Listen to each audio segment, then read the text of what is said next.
šiandien turime neeilinę progą pasidžiaugti vieni kitais, tuo labiau, kad renginys galbūt irgi neįprastas susidės iš dviejų dalių, kada bus pristatytas mūsų bibliotekininkas literatas, kada išgirsime mūsų žinomo kraštiečio dainas ir jo draugų ir kolegų atliekamas. Ir prieš tai norėtųsi labai prisiminti, kad dalis iš jūsų čia esančių vasarą taip pat nepatingėjot atbėgti į biblioteką, kada buvo kviečiami mokytis. Tai yra, kada vasarą vaikai atostogauja, pasirodo suaugę, kaip tik semiasi žinių.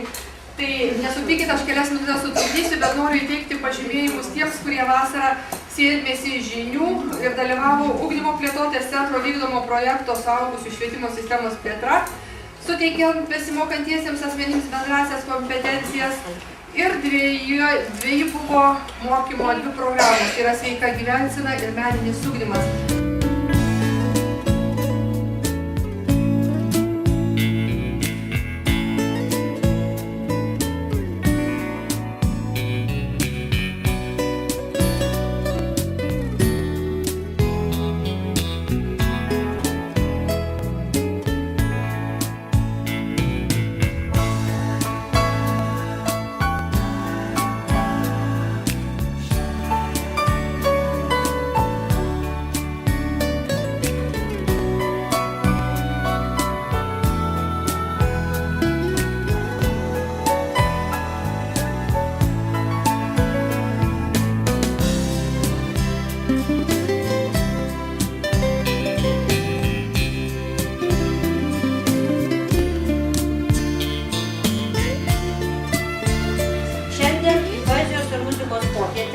Atvyko du mūsų rajono kūrėjai, tai Raseinių Bočių ir Ramonų kaimo dainininkų vadovas Konstantinas Gružikas su grupe Konstantinka. Paplokime.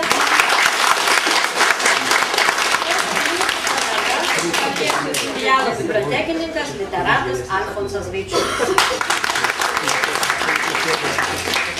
Visi eilėraščiai yra patalpinti į trilogiją Pasilik žmogus, Palikėjimas ir Šalia žmogus.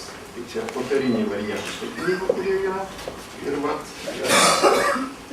vaikšto jos, parašiau čia keletas įvykių atlikas, o trečią leidimą išeina. Nu ir su tom knygom, tokia senai gimė idėja, važinėjau ten, kur kviečia ir beldžius į žmonių širdis. Taip pat bendradarbiaujam su Edita Nugalytė, žurnalistė tokia yra, Bėdų turgaus. Žinot visi tikriausiai, ir su ją palaikom ryšius ir visos lėšos gautos už šias knygas ir eina visi vaikams, sergantiems kraujo vėžiu. Ne per seniausiai tą programą Palikėjimas. Pradėjom čia mes prieš kokius 4-5 metus. Bet per tą laiką jau nemažai skaičius ten pagalba tiem vaikams suteikti, kadangi ten geriausiai žino, kuriems reikia, atsirenka juos ir tą darbą dirba. Tarp ošiančių pušynų, ežerų žalsvų, jaunystės metai bėgo, lupo, nuskubėjo, tolyn greityn. Kas pasakys, kurių labiausiai ilgimės saulutėj vakarėjai, pro laiko šydą. Vėl girdžiu aš juoką, jaunystės aidą neramių dienų, kaip viską konspektavom, visko neišmokom. Gyvenimas išmokė. Su kaupu. Trečioji agronomų. 35. Trimeilėmis Vinjetėje įsirikiavę išėjom. Didelių svajonių vedami. Gyvenimas savaip tik viską surikiavo.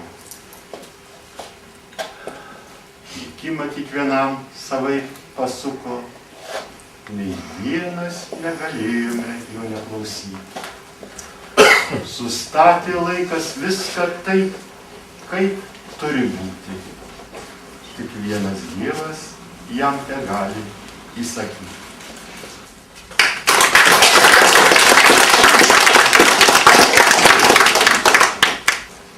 Viena smiltelė nieko nebereiškia, tik pūsteli ir jos nėra. Smiltelė prie smiltelės, žiū, jau kalnas, vingiuoja kelias jo papėdėje, ir debesų aukštai kalnai iškilę. Maža smiltelė, kurgi tu esi? Didingi amžinai kalnai parimę, viena smiltelė. Ji tokia svarbi. Aš tik smiltelė, gulinti ant kelio, kur veda kelias, tik spėliot galiu. Per daug aš mažas, kad suvokti visą gali, tik jo valią vykdyti. Kai aš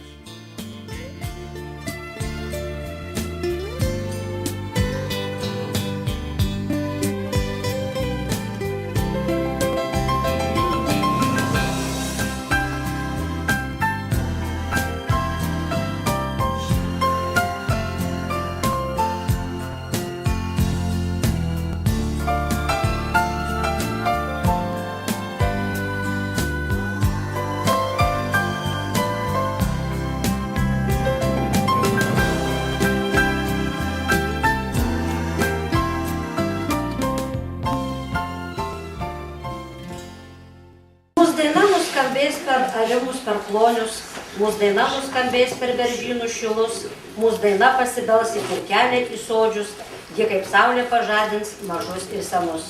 Sako Raseinių Bočių ir Ramonų kaimo dainininkų vadovas Konstantinas Kružikas. Žmogus, taip sakant, iš kaimo. Ačiū, kad čia mus šiandien leido ir aš padedu nors pačią antrą, kad jau mums smagiau. Dabar turiu dar skolos. Man dovanojo Sofija savo eilių knygą. O šiandien duodu skolą.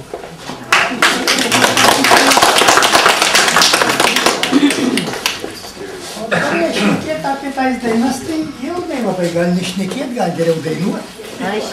Bet ką reikia papasakoti? Nuo vaikystės vienu žodžiu. Visi broliai dainavo, broliai.